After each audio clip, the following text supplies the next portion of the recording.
Republican presidential candidate John McCain is in full political battle mode. Our fourth story tonight, McCain so determined to convince working Americans that he's not a rich, out-of-touch, couscous-eating, cappuccino-sipping elitist that today he woke up early at his 15-acre Arizona ranch, took a 9-car motorcade to Starbucks, and then, sipping his cappuccino, got to work. A large cappuccino. We're not making any of that up. An unnamed McCain aide telling the LA Times, quote, "This obviously is not the conversation we intended to have. But having it they are, thanks to McCain's confession Wednesday that he does not know how many houses his family owns." McCain today put out his second damage control ad since then, claiming Obama doesn't have to worry about his family budget. If McCain has a family budget, it includes more than $250,000 on people to clean and otherwise work at his home. Bzz. Details ahead. Obama today instead put out his second ad on the issue, helping McCain get his own financial house in order. I'm Barack Obama, and I approve this message. Call it country club economics. How many houses does he own? John McCain says he can't even remember anymore. Well, it's 7. No wonder McCain just said the fundamentals of our economy are strong, and anyone making less than $5 million a year is middle class. Maybe McCain thinks this economy is working for folks like him. But how are things going for you? A quick correction of yesterday's kitchen sink attacks on Obama, by the way. He spent his Hawaiian vacation at a friend's house, not on a private beach. They're all public beaches in Hawaii. And as for Obama making $4 million last year, the Los Angeles Times reports the McCains made more than $6 million. And at last, we seem to have a definitive answer to this campaign's most burning question to date. According to Talking Points memo, the McCains actually own 8 houses. Or 9, maybe 10, but no more than 11, unless you count some other ones. The Arlington condo, the condo in La Jolla on which they forgot to pay those back taxes, the home at the ranch in Sedona, the guest house at the ranch in Sedona, the servants' quarters at the ranch in Sedona. Wait, servants? Oh, yeah, the McCain budget for household help last year was $273,000.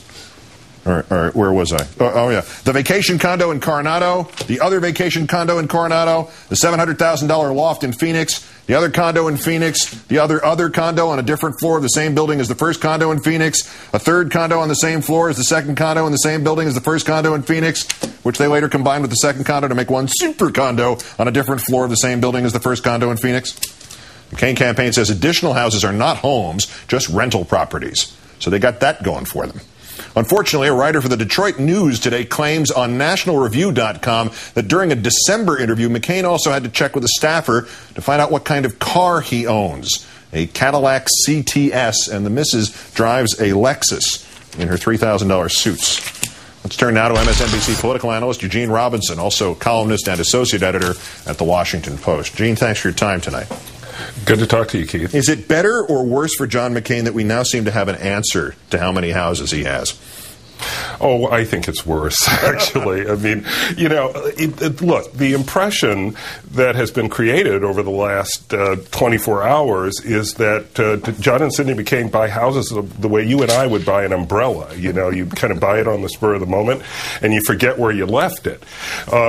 So this whole episode cannot be good for McCain because it brings to light a fact that I think most people didn't know, which is that the McCains are tremendously wealthy. The images of him as a POW, when you kind of think of him in POW garb or whatever, but he's a very, very wealthy man. But pikers to the other gentleman we're going to mention now, the Time.com reporting is that they have 2 Republican sources who say he has decided on whether or not he's informed or it's final, but he's decided on Mitt Romney as his vice presidential candidate. Huffington Post reports Mitt Romney owns a home in Massachusetts, Utah ski lodge, lakefront house in New Hampshire, and also a beachfront condo in La Jolla, and at minimum his personal worth is $202 million.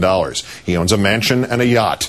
Did McCain hand Obama a theme to run against through the election with the stuff about his houses, and would he just reinforce it by picking Mitt Romney at this point? Well, I think he certainly did hand the Democrats a theme. As you and Craig were saying a few minutes ago, we're going to hear about this in Denver constantly. We're going to hear about this until November.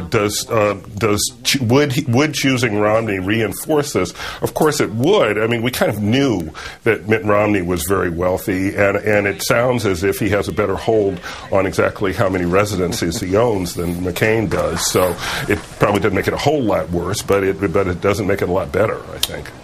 But something did get worse even as we were preparing this show. The stuff about not knowing what car he owned is now topped. His brother Joe, that's McCain's brother Joe, told a local news operation in D.C. that in the McCain families, specifically starting with their mother, the wives always handle the finances. And the quote was, "The person who took care of all the business was my mother. My father had no idea about the family business, what oil leases he owned in Oklahoma." Well, now after getting, of all the bad answers you could come up to when that political reporter asked the question, how many houses do you own? The two worst are out, which is, I don't know, and now the other one is, I don't know, I have no experience with my own economy. Right, and also pointing out that, well, Dad owned a bunch of oil leases in Oklahoma. Yes. You know, yes. It's funny. It's same in my family. You know, it's my mom who keeps track of the far-flung oil leases, and not my dad.